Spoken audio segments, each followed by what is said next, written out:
तो टॉपिक है आज का हमारा होमोजेनियस सिस्टम ऑफ इक्वेशंस, और इसमें कंसिस्टेंसी और क्वेश्चन प्रैक्टिस करनी है हमें।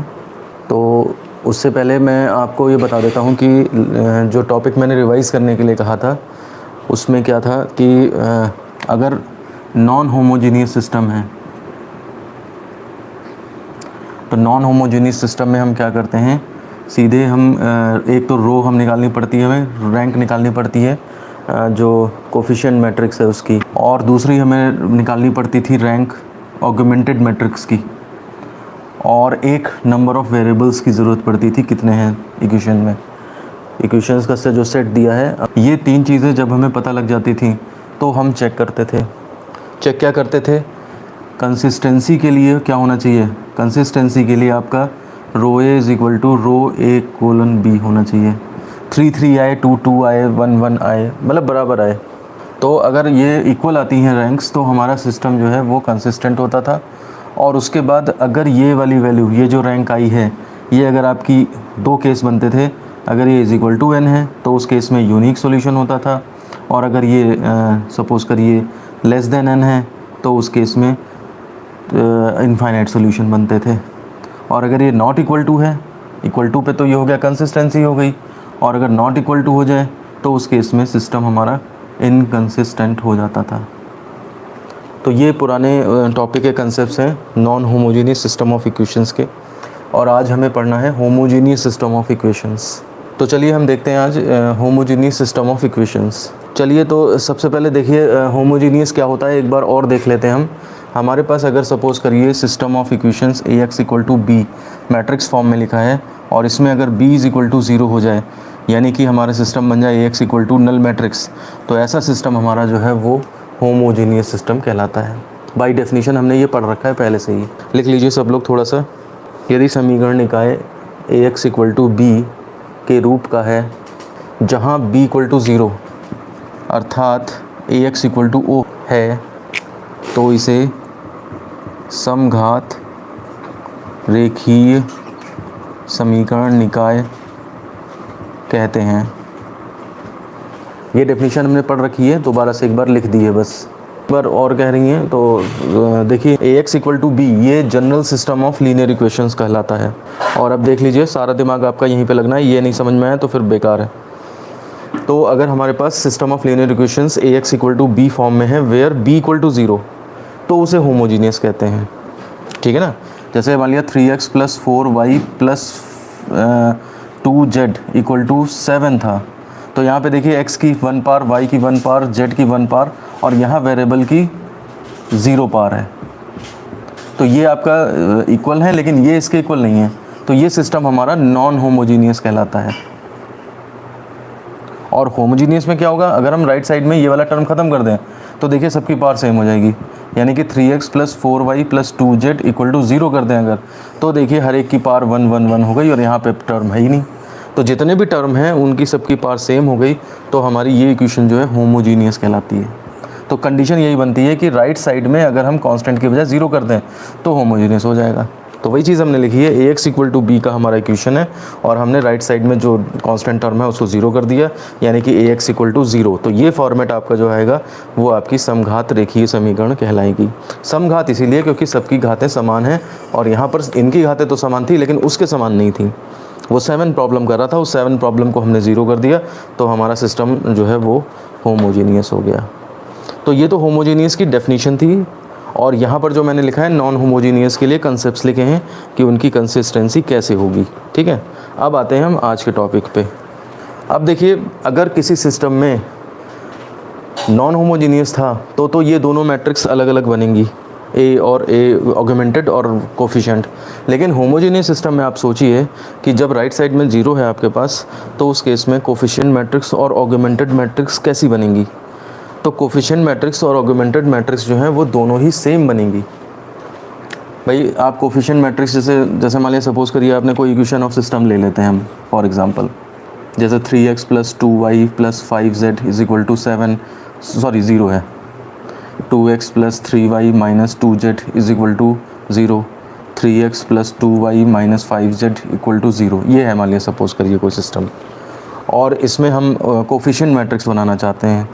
तो कोफिशिएंट मैट्रिक्स कैसे कितनी बनेगी, तो जाहिर सी बात है 3 2 5 2 3 -2 3 2 -5 ये बन जाएगी। और अगर मुझसे कहा जाए कि आपको ऑगमेंटेड बनानी है, तो ऑगमेंटेड जब बनाएंगे आप, यानी कि A कोलन B ये वाली मैट्रिक्स बनाएंगे, तो B के नाम पे यहाँ पे क्या आएगा, वो 0 0 0, यानी कि ये कोई एलिमेंट्स ही नहीं आएंगे। कहने का मतलब ये है कि ऑगमेंटेड मैट्रिक्स जो यहाँ पे बनती है उसके अंदर जो है वो लास्ट का जो कॉलम है वो हमेशा 0 0 0 बनेगा। अब जब आप इसकी रैंक निकालना शुरू करोगे और ऑपरेशंस करना शुरू करोगे, तो देखिए 1 1 1 या इसे केवल मतलब पूरी मैट्रिक्स की बजाय हम केवल कोफिशिएंट मैट्रिक्स पे ही ध्यान देंगे।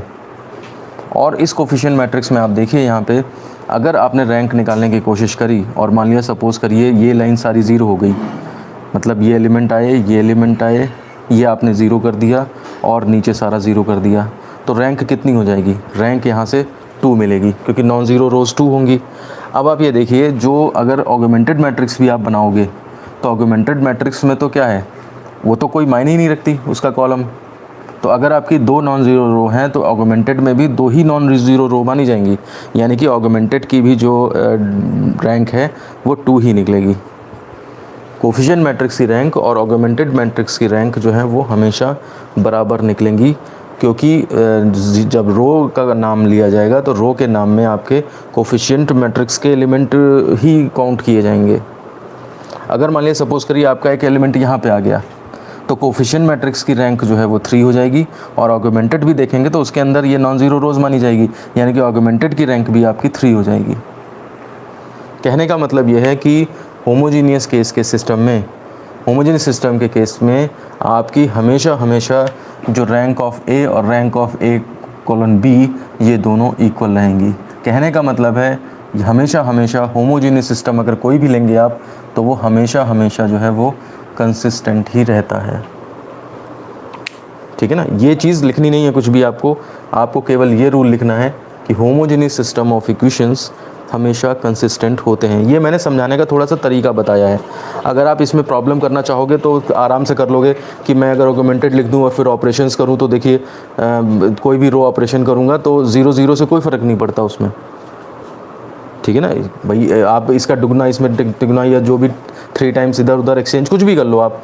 कॉलम मैंने बताया था ना परसों कि रोज़ के ऑपरेशन से किए जाते हैं, तो रोज़ ऑपरेशन अगर करोगे आप तो इन 0 पे कोई फ़र्क नहीं पड़ता।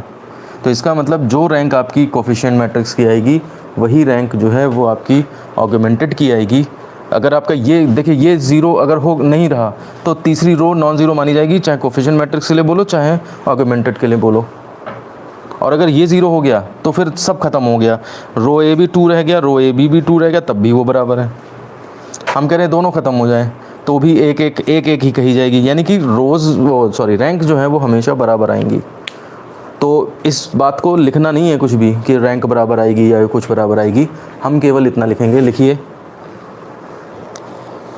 नेक्स्ट पैरा में इन्वर्टेड कॉमास में, समघात रेखीय समीकरण हमेशा संगत होते हैं।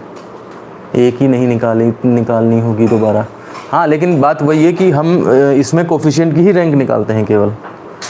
क्वेश्चन जब सॉल्व करते हैं तो उसमें ऑगमेंटेड ना लिख करके सीधे हम कोफिशिएंट की ही रैंक निकाल देते हैं इसी की। जबकि होना ये चाहिए, थोड़ा सा बोलना चाहिए इस चीज़ को कि ऑगमेंटेड की भी निकालेंगे और ये करेंगे वो करेंगे, लेकिन वो सेल्फ अंडरस्टूड करके उसे हटा दिया जाता है। केवल ये लिखा जाता है, लिख लीजिए समघात रेखीय समीकरणों का निकाय सदैव संगत होता है। क्योंकि ये समझना है, केवल लिखना नहीं है इसको कभी। ठीक है ना, उन्होंने कह दिया, वो आप दिमाग लगाओगे तो खुद ही पता लग जाएगा कि ऑगमेंटेड निकालोगे या कोफिशिएंट निकालोगे बात बराबर आएगी। अगर A कोलन B की रैंक भी निकाल लें तो क्या क्वेश्चन रॉन्ग माना जाएगा? देखिए ऐसा है ना, ट्रेडिशन से हट के मत चलिए। ये जो चीज़ है हमने केवल सोची है, कहीं पर मतलब लिखी हुई नहीं देखी है, केवल समझाने के पर्पज़ से मैंने इसे डिस्कस किया है। शायद ऐसा होता हो या ना होता हो, तो क्या मानते हैं, क्या ट्रेडिशन में है, तो हमें उससे अलग नहीं चलना चाहिए। ठीक है ना, ट्रेडिशन जैसा है आप उसी के साथ रहिए। मैं एक बार रिपीट कर देता हूँ कि हमारा जो होमोजेनियस सिस्टम ऑफ इक्वेशंस है, उस केस में जब आप ऑगमेंटेड बनाओगे यानी कि 0 0 लगा के बनाओगे और कोफिशिएंट मैट्रिक्स बनाओगे तो ये केवल इतनी बनेगी। ऑगमेंटेड में आपका 0 0 लग जाएगा। तो देखिए जब भी कोई रो ऑपरेशन किया जाएगा तो इस वाली कॉलम पे कोई फ़र्क नहीं पड़ेगा, ये एज इट इज़ चलता रहेगा। कोफिशिएंट में आप जो भी करोगे काम, उसको मान लिया इक्वलन फॉर्म में बना लिया आपने 0 0 0। सबसे अच्छा यही रहता है कि इक्वलन फॉर्म में बना लीजिए। तो इक्वलन फॉर्म में क्या होता है, कभी कभी जैसे लास्ट में जब R3 से R2 सब्ट्रैक्ट करते हैं तो तीनों ही 0 हो सकते हैं या फिर एक रह जाए। ये 3 0 तो हर कोई बना सकता है। इसके लिए फिक्स्ड ऑपरेशंस हैं, अभी हम एक क्वेश्चन करेंगे इससे रिलेटेड, तो उससे आपको पता लग जाएगा। तो ये वाला अब मान लीजिए सपोज करिए ये कॉलम, ये एलिमेंट आया, तो आपकी नॉन ज़ीरो रोज़ कोफिशिएंट के लिए कहें तो भी 3 मानी जाएंगी और ऑगमेंटेड के लिए कहें तो भी 3 मानी जाएंगी, क्योंकि ये वाली चीज़ इस रो का पार्ट है ना। तो ये एलिमेंट अगर आ गया तो ये पूरी रो को नॉन ज़ीरो कर देगा। तो इसका मतलब रैंक 3 3 दोनों की कही जाएगी, कोफिशिएंट की भी और ऑगमेंटेड की भी। अब अगर मान लिया सपोज करिए ये नहीं आया, इसकी जगह पे 0 आ गया, तो 0 आने पे क्या हुआ, ये 2 रो हैं तो कोफिशिएंट के लिए भी 2 रो हैं और ऑगमेंटेड के लिए भी 2 रो नॉन ज़ीरो हैं। तो इसका मतलब रैंक कोफिशिएंट की भी 2 कही जाएगी और रैंक आपकी जो ऑगमेंटेड है उसकी भी 2 कही जाएगी। कहने का मतलब है रैंक फिर से बराबर निकलेंगी। तो आप ये इस केस में ये रिज़ल्ट निकलता है कि ऑगमेंटेड की और कोफिशिएंट मैट्रिक्स की रैंक हमेशा बराबर होंगी। और जब रैंक बराबर होंगी दोनों की तो सिस्टम उस केस में क्या कहा जाता है, कंसिस्टेंट कहा जाता है। मैं ये वाला कंसेप्ट जो है आपको इसी से निकाल के बताना चाह रहा हूँ, बस इतना है और कुछ नहीं है। अदरवाइज़ तो बुक में सीधे एक लाइन लिखी है कि हमेशा जो है वो कंसिस्टेंट होते हैं। ठीक है, अब बात आती है कि कंसिस्टेंसी आ गई, अब कब हमारा यूनिक सॉल्यूशन एग्जिस्ट करेगा और कब हमारा जो है वो इनफाइनाइट सॉल्यूशन एग्जिस्ट करेगा। तो उसके लिए कंडीशन बिल्कुल सेम इसी तरह मैच करेगी, उसमें कोई फ़र्क नहीं है। आपकी रैंक नंबर ऑफ़ वेरिएबल से कम निकले तो इनफाइनाइट सॉल्यूशन, रैंक वेरिएबल के बराबर निकले तो unique solution. Now case first, मान लिया सपोज करिए कोफिशिएंट मैट्रिक्स जो आपकी आई उसमें 1 2 3 0 0 0 और इस तरह से, मतलब नंबर ऑफ़ वेरिएबल्स 3 हैं और यहाँ पे जो रैंक ऑफ ए निकली है वो भी आपकी 1 2 3 निकली है। कहने का मतलब ये है कि रैंक जो है वो नंबर ऑफ़ वेरिएबल्स के बराबर है, ये वाला केस। तो इस केस में यूनिक सॉल्यूशन एग्जिस्ट करता है। तो हम लिखेंगे if rho A less than number of variable या इक्वल टू, पहले लिख कर चलिए, कंसिस्टेंसी तो है, ये तो हम पहले लिख चुके हैं। अब आप ये केस फर्स्ट में लिखिए, अगर हमारा रैंक जो है जो कोफिशिएंट मैट्रिक्स की रैंक निकाली वो नंबर ऑफ़ वेरिएबल्स के बराबर है। जैसे आपका यहाँ पे तीन नॉन ज़ीरो रो निकली हैं तो ये n के बराबर है, तब निकाय का अद्वितीय हल होता है। और वो हल कौन सा होता है, x1 equal to x2 equal to x3 equal to so on equal to 0। कहने का मतलब है सॉल्यूशन जो एग्जिस्ट करेगा वो इस तरह का सॉल्यूशन एग्जिस्ट करेगा। मैं थोड़ा सा समझा देता हूँ आपको। जैसे 3x + 2y is equal to 0 है, तो इसका यूनिक सॉल्यूशन जो एग्जिस्ट करेगा तो उस केस में आप x की वैल्यू 0 डाल दे, y की वैल्यू 0 डाल दे तो सेटिस्फाई करेगा ही करेगा।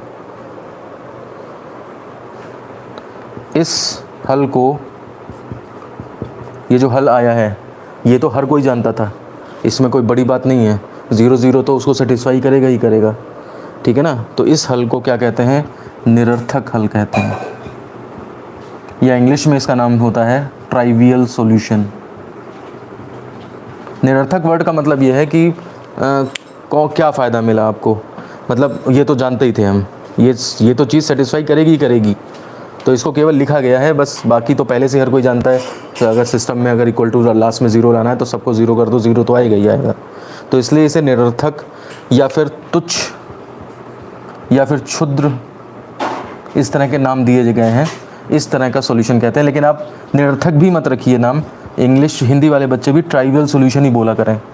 मैं ट्राइवियल का मतलब समझा रहा था आपको कि निरर्थक हल का मतलब है कि इसकी कोई मायने नहीं रखता, क्योंकि ये तो होएगा ही होएगा। बी की अगर निकालें तो क्या गलत होगा, बिकॉज रैंक इक्वल है। वो अंकित तुम जो है पूछ रहे हो वो गलत नहीं होगा, लेकिन बात यह है कि ऐसा किया नहीं जाता। समझ रहे हो बात को। ये वही सिचुएशन हो गई जैसे कि हम आपसे कहें कि वेलोसिटी की dimension L T minus one है और इसको ऐसे लिख दें तो क्या गलत होगा? तो गलत तो नहीं होगा, लेकिन ट्रेडिशन ये है कि आप m0 लगाएं उसके साथ। ये वही बात हो गई, समझ रहे हो बात को? ट्रेडिशन है कि तीनों चीज़ें लिखी जाएंगी, और ट्रेडिशन ये भी है कि तीनों ही लिखी जाएंगी, चौथी भी नहीं लिखी जाएगी। आप ये भी नहीं कह सकते कि एम्पियर नहीं लिखा है तो क्या चलो एम्पियर भी ज़ीरो लगा लूँ, टेम्परेचर नहीं लिखा है तो के भी ज़ीरो लगा लूँ, ऐसा भी नहीं करना है आपने।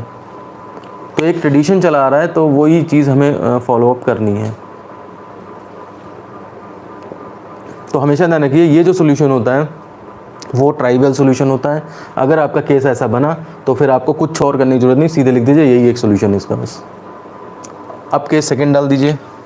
इफ़ अब रैंक आपकी नंबर ऑफ वेरिएबल से कम निकल आई, मतलब ये भी ज़ीरो निकल आया। अब आपकी रैंक आई 2 और वेरिएबल थे 3, तो उस निकाय का अनंत हल होते हैं, और वो अनंत हल फिर निकालने के लिए आपको सॉल्व करनी पड़ेंगी सिस्टम्स।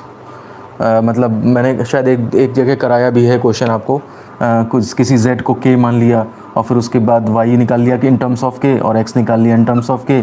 तो फिर कहेंगे कि k की वैल्यू डिफरेंट डालते जाइए और आपको जो है वो डिफरेंट वैल्यूज़ मिलती जाएंगी x y z की। तो वो अनंत हल फिर निकालने पड़ते हैं। इंग्लिश वाले लिख लें, इफ़ इतना इतना then system has infinite number of solutions. हाँ, z इक्वल टू k को मानकर, वो चीज़ सेल्फ अंडरस्टूड है, उसे लिखने की ज़रूरत नहीं है यहाँ पे।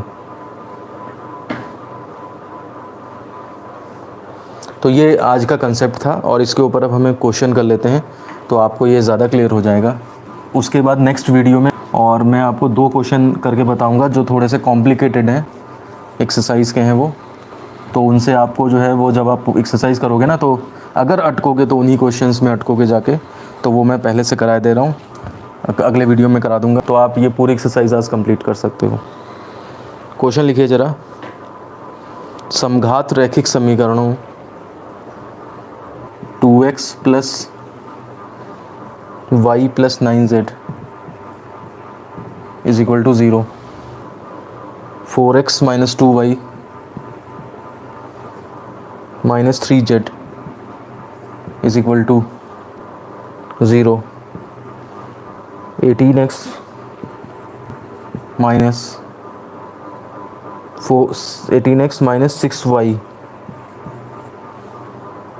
Plus 9z is equal to 0 को गुणांक आव्यूह की कोटि ज्ञात कर हल कीजिए। मतलब रैंक मेथड से इसको सॉल्व करना है। तो सॉल्यूशन में हम देखते हैं कोफिशिएंट मैट्रिक्स A जो होगी वो 2 1 9, 4 माइनस 2 माइनस 3, 18 माइनस 6 9। तो देखिए इक्वलन फॉर्म में चेंज करने के लिए आप क्या करोगे, सबसे पहले यहाँ 1 बना लो, तो R1 को क्या कर लो, टेंड्स टू R1/2, एक आपकी नई मैट्रिक्स आ जाएगी। फिर जब यहाँ 1 हो जाए तो इसमें से इसका 4 टाइम्स और इसमें से इसका 18 टाइम्स सब्ट्रैक्ट कर लेना, यानी कि R2 tends to R2 minus 4R1 and R3 tends to R3 minus 18R1। तो इससे क्या हो जाएगा, इससे क्या हुआ, इस ऑपरेशन से तो 1 बना यहाँ पे, और ये वाले ऑपरेशन करने के बाद आपके यहाँ पे 0 0 तैयार हो जाएंगे। इतना मैं बता देता हूँ आपको कि इसमें आ रहा है आपका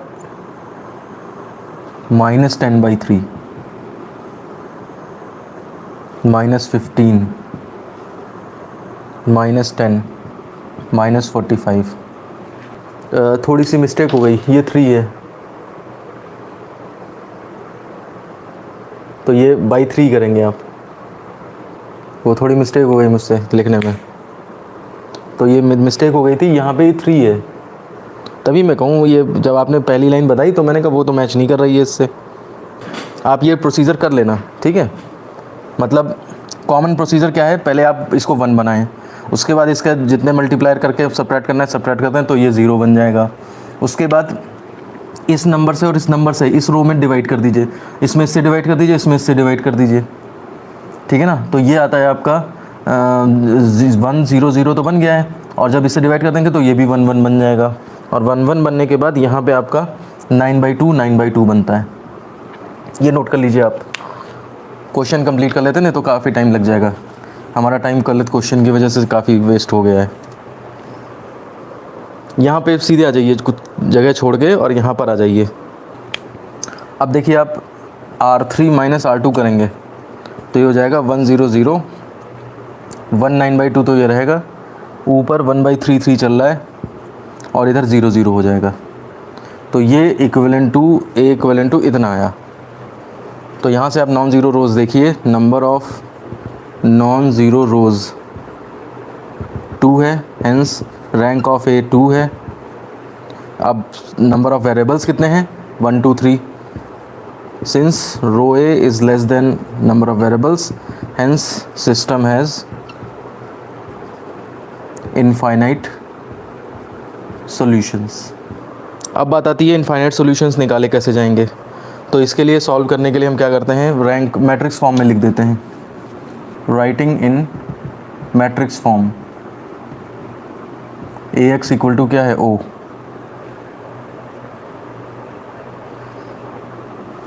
तो यहाँ से क्या हो जाएगा, 1 1/3 3 0 1 9/2 0 0 0 XYZ इज इक्वल टू 0 0 0। ये हमारा मैट्रिक्स फॉर्म में लिख दिया हमने। अब मल्टीप्लाई कर दीजिए, तो 1 + y/3 + 3z is equal to 0। और दूसरी इक्वेशन से क्या बनेगा, 0 से x का 0 हो गया, y1 से y का y + 9/2z और is equal to 0। Equation number first second.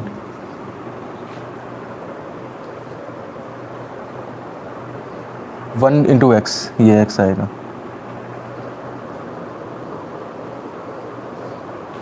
अब क्या करेंगे आप, let z equal to k मान लेंगे।